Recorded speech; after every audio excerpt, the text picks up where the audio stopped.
शुरुआत बड़ी खबर के साथ करेंगे।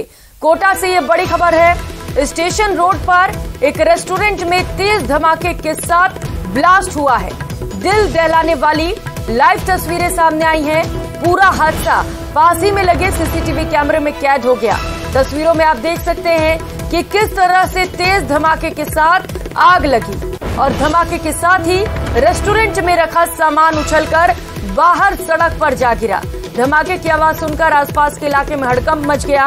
मौके पर दमकल की कई गाड़ियां पहुंची। दमकल की टीम ने कड़ी मशक्कत के बाद फिलहाल आग पर काबू पा लिया है। पुलिस भी इस वक्त मौके पर पहुंच चुकी है और मामले को लेकर लगातार जांच की जा रही है। दो तस्वीरें आप देख पा रहे हैं, एक्सक्लूसिव तस्वीरें इस धमाके से जुड़ी न्यूज 18 राजस्थान पर, जहां पर एक रेस्टोरेंट में भयंकर धमाका हुआ।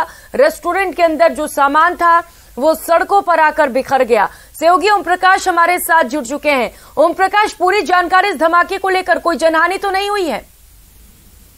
देखिए, कोई जनहानि नहीं हुई। हालांकि कुछ लोगों को चोटें जरूर लगी है, हल्की चोटें कही जा सकती है, लेकिन बड़ा हादसा टल गया क्योंकि व्यस्तम सड़क की आसपास लोग बैठे थे, वाहनों की आवाजाही थी और रेस्टोरेंट में भी काफी लोगों की भीड़ थी। लेकिन ये गनीमत रही कि जो चद्दर गिरे थे, लोहे के जो सरिये सहित अन्य सामान जो गिरे थे वो किसी पे नहीं गिरे और गंभीर जो हादसा था वो टल गया।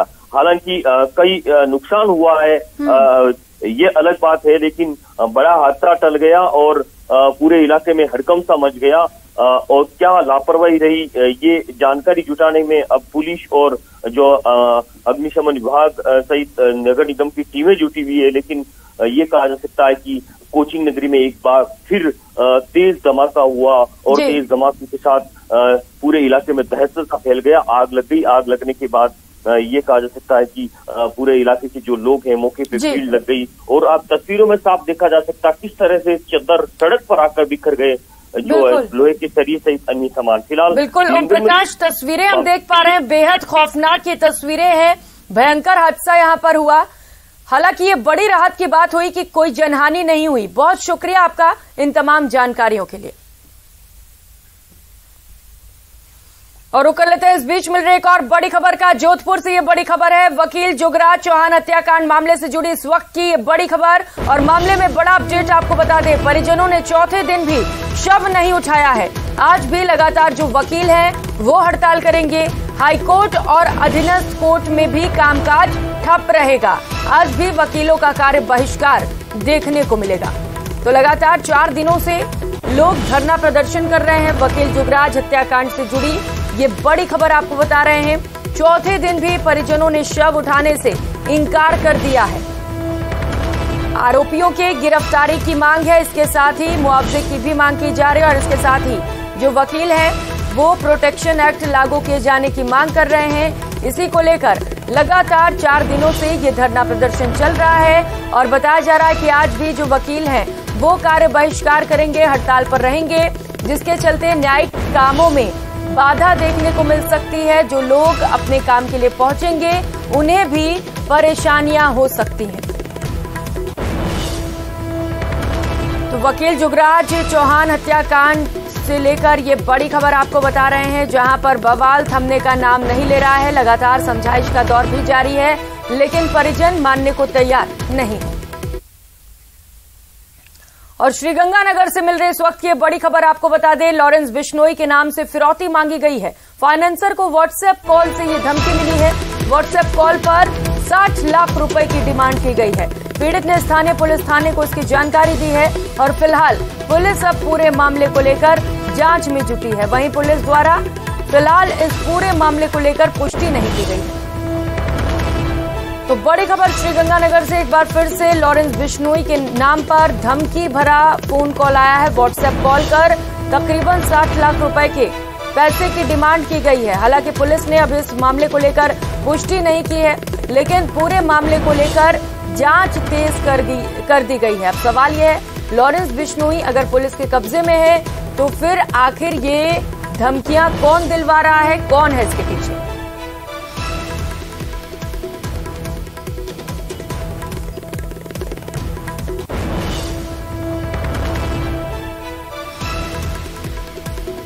तो एक फाइनेंसर को ये धमकी भरा फोन कॉल आया है। फाइनेंसर को जैसे ही ये कॉल आया, डर का माहौल पूरे परिवार में है और तुरंत इसकी सूचना पुलिस को दी गई है। बताया जा रहा है कि व्हाट्सएप पर ये कॉल आया और फिरौती की डिमांड की गई।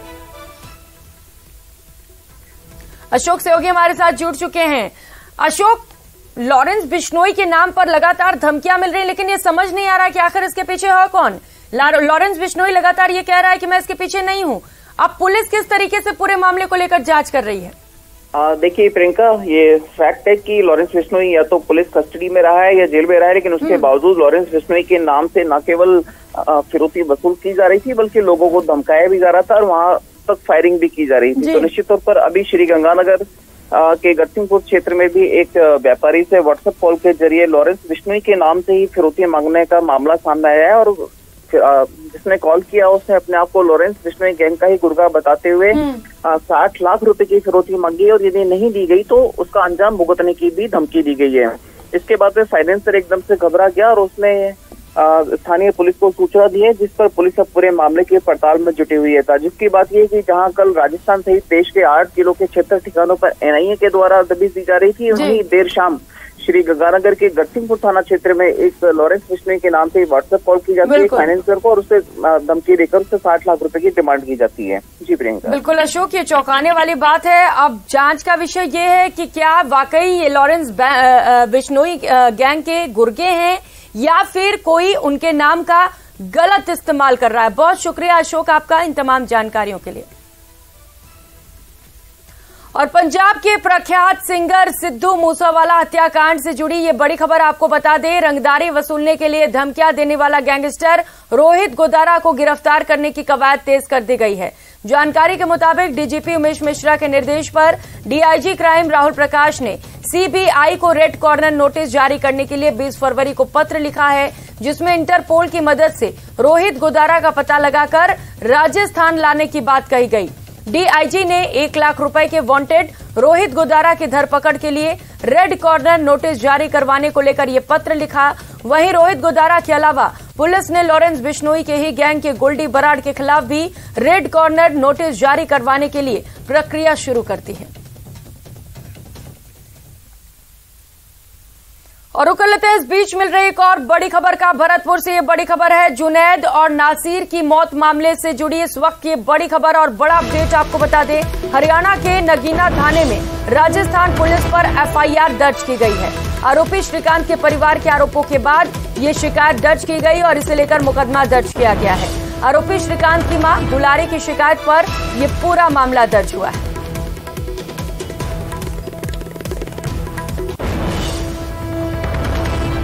तो हरियाणा के नगीना थाने में राजस्थान पुलिस के खिलाफ एफआईआर दर्ज कर ली गई है।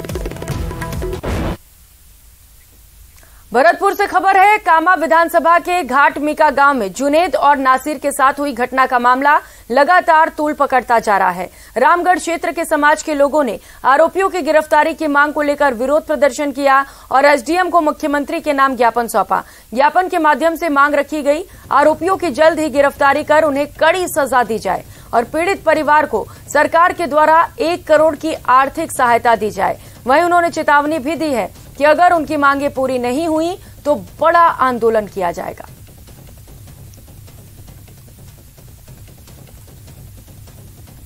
दो लोगों को बेरहमी से मार दिया गया, मारकर उनको थाने ले जाया गया है और थाने ले जाकर पुलिस उनको कहती है यहाँ से ले जाइए, हम इनके कार्रवाई कुछ नहीं कर सकते हैं। इसमें पुलिस भी दोषी है और उनको ले जाकर हरियाणा में उनको जिंदा जला दिया गया है गाड़ी में, और बोलेरो गाड़ी उनकी खुद की थी। और अब वो आरोपी खुल्लाम हथियार वीडियो बनाकर यूट्यूब पर फेसबुक पर वायरल कर रहे हैं और अभी तक सरकार कोई संज्ञान नहीं ले रही है। हम ये चेतावनी देते हैं सरकार को, अगर हमारी मांगे पूरी नहीं की गई और उन गुंडों को गिरफ्तार नहीं किया गया तो हम बड़ा आंदोलन करेंगे। प्रधानमंत्री को हमने जो ज्ञापन दिया है, इसमें एक जो आरोपी है मोनू मानेसर, उसके जो अन्य साथी, उनमें से एक रिंकू सैनी गिरफ्तार जो पुलिस ने किया है, उसने कबूल किया है कि ये जो घटना है ये हमने और हमारे साथियों ने की है और हम उसको उठाकर लेके गए हैं और हम पुलिस के पास भी गए हैं। जो फिरोजपुर जिला पुलिस है उनके पास आरोपियों को जो उन्होंने जो जुनैद जो नासिर पकड़ा था उनको पुलिस के पास ले गए। पुलिस ने उनको लेने से मना कर दिया और शायद हमें जैसा लग रहा है कि पुलिस ने उनको आइडिया दिया है कि इनको कहीं दूर जाके जला दिया जाए ताकि सबूत जो है वो खत्म हो जाए। और हमारी मांग है कि जल्दी से जल्द आरोपियों को गिरफ्तार किया जाए। और करेंगे अगली खबर का। मकराना के पूर्व विधायक भंवरलाल राजपुरोहित को 20 साल पुराने दुष्कर्म के मामले में 10 साल की सजा सुनाई गई है। मकराना एडीजे कोर्ट ने 1 लाख रुपए का जुर्माना भी लगाया। पीड़िता ने 1 मई 2022 को पूर्व विधायक पर घर बुलाकर दुष्कर्म करने और गर्भपात कराने जैसा मामला दर्ज कराया था। फैसला आते ही पूर्व विधायक कोर्ट में ही बैठे रहे, जिसके बाद पुलिस ने व्हील चेयर लेकर उनको कोर्ट से बाहर निकाला और राजकीय उप जिला चिकित्सालय ले गए, जहां उनका मेडिकल करवाया गया, जिसके बाद उन्हें पुलिस जीप में बैठाकर परबतसर जेल ले पहुंची है। अभियोजन पक्ष की ओर से 7 गवाह हमने प्रस्तुत करवाए थे। इसमें आज एडीजे साहब कुमकुम जी ने आज फैसला सुनाया, जिसमें 10 वर्ष का कठोर कारावास, 1 लाख का जुर्माना, अदम अदायगी में 10 माह का अतिरिक्त कारावास और 1 लाख रुपए परिवार दिया को प्रतिकर राशि के रूप में सजा सुनाई। और रुक लेते हैं, इस बीच मिल रही एक और बड़ी खबर का। दौसा से ये बड़ी खबर है। सड़क हादसे में युवक की मौत हो गई है। अनियंत्रित होकर पानी की टंकी से बाइक टकरा गई और हादसे में बाइक सवार युवक की मौत हो गई है, जबकि एक अन्य घायल है। पुलिस ने शव को कब्जे में लेकर अस्पताल की मोर्चरी में रखवा दिया है और पूरे मामले को लेकर जांच की जा रही है।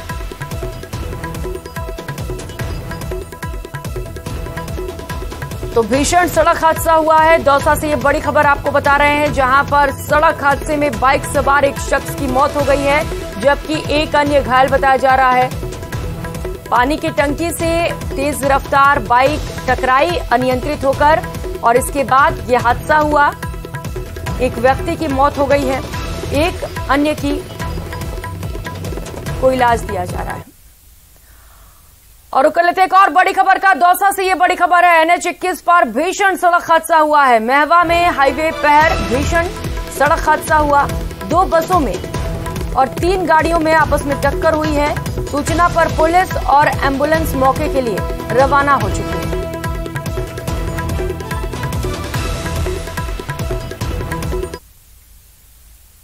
और चित्तौड़गढ़ से इस वक्त की बड़ी खबर सामने आ रही है, जहां पर दुष्कर्म का झूठा मामला दर्ज कराया गया।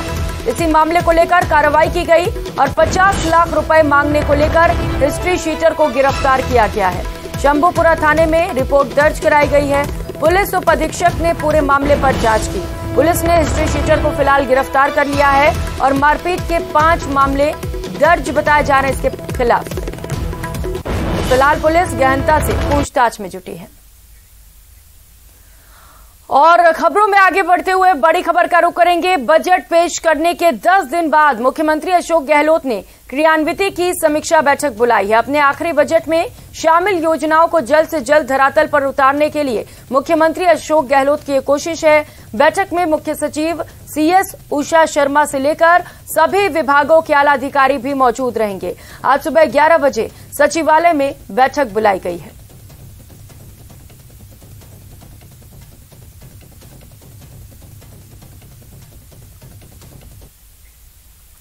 तो वहीं आज गुवाहाटी में गुलाब चंद कटारिया असम के राज्यपाल पद की शपथ लेंगे। मंगलवार को एयरपोर्ट पर असम के मुख्यमंत्री हेमंत बिस्वा शर्मा, पुलिस महानिदेशक, मुख्य सचिव और राजभवन के अधिकारियों ने गुलाब चंद कटारिया की अगवानी की। कटारिया के स्वागत में प्रवासी राजस्थान भी बड़ी संख्या में गुवाहाटी एयरपोर्ट पर पहुंचे। कटारिया आज सुबह राजभवन में असम के राज्यपाल पद की शपथ लेंगे। गुवाहाटी हाईकोर्ट के मुख्य न्यायाधीश कटारिया को पदभार ग्रहण कराएंगे।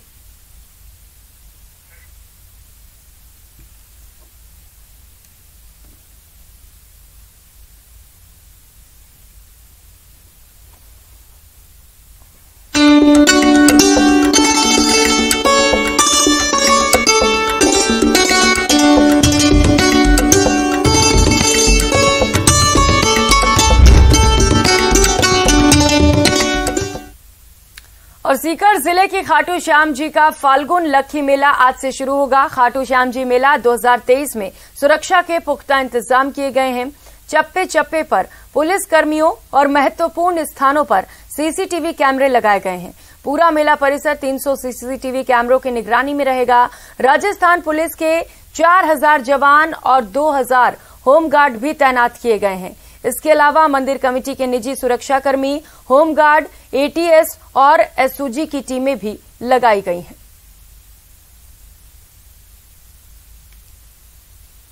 तो आज से लक्खी मेले की शुरुआत होनी है और इसे लेकर पुख्ता तैयारियां, बंदोबस्त प्रशासन की ओर से कर लिए गए हैं। संदीप सहयोगी सीधे इस वक्त हमारे साथ जुड़ चुके हैं, ग्राउंड रिपोर्ट आपको बताएंगे। संदीप, कितनी तैयारियां वहां पर देख पा रहे हैं? प्रियंका, जो खाटू श्याम जी का जो वार्षिक लक्खी मेला है वो आज से उसका जो विधिवत शुभारंभ हो गया। आज से मेले की शुरुआत होगी, अगले 10 दिन तक ये मेला चलेगा। 4 मार्च को जो है द्वादशी के दिन मेले का समापन होगा और इस वक्त हम मंदिर के बाहर हैं और आप नज़ारे देख सकते हैं कि जिस तरह से मेला शुरू हुआ और उसके साथ ही देश के कोने कोने से जो श्रद्धालु हैं वो यहाँ पर पहुँचने लगे। किस तरह से अभी जो कतारें श्रद्धालुओं की लगी उसे साफ देखा जा सकता है कि कितनी भीड़ इस बार मेले में होने वाली है। एक अनुमान प्रशासन की ओर से लगाया जा रहा है कि तकरीबन अगले जो 10 दिन है उसमें 40 लाख से ज्यादा जो श्रद्धालु हैं वो खाटू तक पहुंचेंगे और बाबा श्याम के दरबार में जो है वो झोंक लगाएंगे। तो निश्चित रूप से बहुत ही बड़ा मेला, क्योंकि सबसे बड़ा मेला प्रदेश का ये माना जाता है और जितनी संख्या में जो भक्त लोग पहुंचेंगे उनको देखते हुए इस बार माकूल इंतजाम किए गए और कुछ व्यवस्थाओं में बहुत ज्यादा इस बार बदलाव किया गया। आप देख सकते हैं ये वो कतारें हैं जहां अक्सर जिगजैग बनाए होते थे और यहाँ से लोगों को घूम घूम करके दर्शन करना पड़ता था, लेकिन अब बिल्कुल सीधी जो लाइन है उसमें से श्रद्धालु जो यहाँ तक मंदिर तक पहुंच सकेंगे। और इस बार सबसे बड़ा बदलाव ये किया गया है कि 4 लाइन पहले मंदिर में प्रवेश के लिए चलती थी, उसी के जो जरिए है वो श्रद्धालु मंदिर तक पहुंच पाते थे। तो बहुत ज्यादा इंतजार करना पड़ता था, 8 से 10 घंटे 12 घंटे तक। मेले के समय तो 10 घंटे तक लाइन में लगने के बाद श्रद्धालुओं को दर्शन हो पाते थे, लेकिन इस बार 14 लाइन एक साथ मंदिर में चलने प्रवेश के लिए बना दी गई है। तो बहुत ही आसानी से जो श्रद्धालु है, प्रशासन का ये मानना है कि जिस दिन पीक टाइम होगा मेले का, जिस दिन एकादशी होगी, उस दिन भी 4 से 5 घंटे में श्रद्धालु है वो दर्शन कर सकेंगे। तो निश्चित रूप से काफी कुछ बदलाव इस बार देखने को मिलेगा। पूरा जो खाटू मंदिर ही नहीं, खाटू के आसपास का जो इलाका है, पूरा जो खाटू कस्बा है उसको भी इस बार काफी बदलाव उसमें भी किया गया है, क्योंकि आपको याद होगा कि पिछले साल जो भगदड़ मची थी उसमें 3 महिलाओं की मौत हो गई थी। उसके बाद पूरे खाटू को लेकर के एक प्लान बनाया गया कि आखिर जिस तरह से हर बार भीड़ बढ़ रही है तो क्या कुछ व्यवस्थाएं की जाए जिससे कि खाटू में आने वाले समय में किसी भी तरह की कोई अनहोनी नहीं हो। तो अब इस बार पूरे जो रास्ते हैं खाटू के उनको भी 40 फीट चौड़ा कर दिया गया, तो कहीं भी श्रद्धालुओं को किसी तरह की अव्यवस्था नहीं हो उसको देखते हुए काफी कुछ व्यवस्थाएं की गई है। आगे भी हम आपको व्यवस्था के बारे में बताएं, कुछ श्रद्धालुओं से हम बात करने की कोशिश करेंगे। प्रियंका, पहले वैसे आप कहाँ से आए हैं? आप कालावली से आए। मेले में हर साल आते हो? नहीं, पहली बार ही आया मेले में। क्या मांगेंगे बाबा से? बाबा से बस यही मांगेंगे, सुख शांति रखे बाबा। बहुत अच्छा लगा जी, मन खुश हो गया आके। कालावली साथी हम सब। हाँ जी, उड़ीसा से आए हैं। उड़ीसा से? हाँ, उड़ीसा है। हर बार आते हो बाबा के मेले? नहीं, ये पहला बार है। पहले ही तो आए हैं दर्शन करने के लिए। भगवान का मन हो गया, भगवान दर्शन करना है श्याम जी का। तो देख सकते हैं कि देश के कोने कोने से, उड़ीसा से, दूसरे राज्यों से जो श्रद्धालु हैं वो खाटू पहुंच रहे हैं। अब तो जो अगले जो 10 दिन होंगे उसमें विदेश से भी काफी संख्या में श्रद्धालु आएंगे। तो इस बार जो मेला है वो इसीलिए प्रशासन ने जो है पूरे 10 दिन सभी तरह की व्यवस्थाएं की है जिससे कि श्रद्धालु आते रहें और जो लगातार है वो दर्शन करते रहें। जी बिल्कुल संदीप, हम भीड़ देख पा रहे हैं, लोगों में उत्साह भी देख पा रहे हैं और निश्चित तौर पर जिस तरीके से हादसा हुआ, दोबारा से इस तरीके के हादसे ना हो इसे लेकर प्रशासन की ओर से पुख्ता तैयारियां किए जाने की भी बेहद जरूरत होती है। और संदीप, क्योंकि बताया जा रहा है कि कई सारे होमगार्ड जवान भी तैनात किए गए हैं, किस तरीके से आप देख पा रहे हैं वहां पर जवानों की तैनाती वहां पर की गई है? देखिए, बिल्कुल अगर मेले के दौरान जो व्यवस्थाएं बनाए रखने की जहां तक बात है, कानून व्यवस्था की जहां तक बात है, तो तकरीबन 6000 जो सुरक्षा कर्मी हैं वो इसमें तैनात किए गए हैं, जिसमें से 4000 तो पुलिस के जवान हैं और 2000 जो है वो होमगार्ड के जवान इसमें तैनात किए गए हैं, जिससे कि जो पूरी व्यवस्थाएं है उसको बना जा सके। पूरे प्रदेश भर से पुलिस के अधिकारी जो यहाँ पर भेजे गए हैं। और कुछ व्यवस्थाओं का जिक्र मैं और भी करना चाहूंगा कि 300 से ज्यादा CCTV कैमरे पूरे खाटू में लगाए गए हैं। मंदिर के साथ साथ जो पार्किंग है वहां से लेकर के रिंगस रोड तक जो है वो पूरे इस इलाके को सीसीटीवी से कवर किया गया है। ड्रोन से जगह जगह जो है वो निगरानी की जा रही है। और खास बात यह है कि इस बार बुजुर्गों और जो दिव्यांग लोग हैं, जो दिव्यांग हैं, बुजुर्ग हैं, उनके लिए बहुत अच्छी व्यवस्था प्रशासन ने की है कि वो अगर ऑनलाइन अपना रजिस्ट्रेशन करवाएं। 40% से ज्यादा जो लोग दिव्यांग हैं और जो 70 साल से अधिक के लोग हैं, उनके लिए अच्छी व्यवस्था ये की गई कि उनको वो अपना रजिस्ट्रेशन करवा लें ऑनलाइन और उसके बाद उनको अलग लाइन से जो है वो प्रशासन दर्शन करवाएगा, जिससे कि उनको किसी भी तरह की जो है अव्यवस्था नहीं उठानी पड़े। दूसरी तरफ मेले जो मंदिर जहां तक बात है, मंदिर में इस बार क्योंकि पहले ये होता था कि बिल्कुल ठीक सामने से दर्शन हो जाते थे, इस बार लाइनें सीधी की गई तो मंदिर के बीच सामने ठीक सामने शीशा लगाया गया है, जैसे देश के कई बड़े मंदिरों में है। तो शीशे के अंदर से इस बार दर्शन हो पाएंगे। बाबा और भक्तों के बीच में जो शीशा है वो लगा दिया गया है, जिससे कि क्योंकि लोग पहले ये होता था कि इत्र और जो ये घाटेदार गुलाब है ये फेंकते थे, तो कई बार कुछ लोगों के उसकी लगने की बात भी सामने है। तो उसके बाद इस बार प्रशासन ने उन पर जो है वो पूरी तरह से पाबंदी लगा दी है कि इत्र और जो कांटेदार गुलाब है वो कोई श्रद्धालु यहाँ तक नहीं लेके पहुंचेगा। प्रसाद भी काफी दिनों बाद, जब से कोविड का दौर आया था उसके बाद जो प्रसाद चढ़ाने पर पूरी तरह बेन था और प्रसाद को लेकर के इस बार आदेश जारी हो गए हैं। जो ये लाइन आप देख पा रहे हैं, इनके पीछे 30 काउंटर ऐसे बनाए गए हैं जहां पर प्रसाद भी चढ़ाया जा सकेगा। तो ये भी एक भक्तों की लंबे समय से उम्मीद थी कि वो बाबा को प्रसाद नहीं चढ़ा पा रहे थे। बहुत से लोग आते हैं, प्रसाद चढ़ाते हैं, घर लेके जाते हैं, तो अब वो जो मुराद है वो भी पूरी हो पाएगी। 30 काउंटर ऐसे बना दिए गए जहां पर प्रसाद पिछले 3 साल में क्योंकि प्रसाद पर पूरी तरह पाबंदी थी, तो वो भी एक इस बार जो है वो श्रद्धालुओं को बाबा के जो मंदिर का प्रसाद है वो भी मिल पाएगा। और जहां तक और व्यवस्थाओं की बात है तो सीधे पहले क्या होता था कि रिंगस रोड से जब खाटू में एंट्री होती थी उसके बाद काफी लंबे जो जिगजैग हैं उनसे यहां तक पहुंचा जा सकता था। इस बार जो रास्ते छोड़े किए उसके बाद कुछ नए रास्ते बना करके सीधे मंदिर तक एंट्री दे दी गई है, तो जो दूरी थी वो भी बचेगी। और जगह जगह जो ये लाइनें आप देख पा रहे हैं इनमें बीच बीच में जो एग्जिट बनाए गए हैं जहां से टॉयलेट्स की व्यवस्था की गई है, पानी की व्यवस्था की गई है, मेडिकल जो टीम है उनको लगाया गया। तो निश्चित रूप से इस बार बहुत कुछ बदला हुआ नजर आएगा और अगले 10 दिन उम्मीद ये की जा रही है कि भक्तों को जो है वो किसी तरह की परेशानी नहीं होगी। जी बिल्कुल संदीप, लोगों के लिए भी खास इंतजाम किए गए हैं, सुरक्षा को लेकर भी माकूल इंतजाम देखने को मिल रहा है। और इसके साथ ही अगर वहां सिर्फ प्रदेश नहीं बल्कि पूरे देश से क्या विदेशों से भी लोग पहुंच रहे हैं, ऐसे में जो व्यवसायी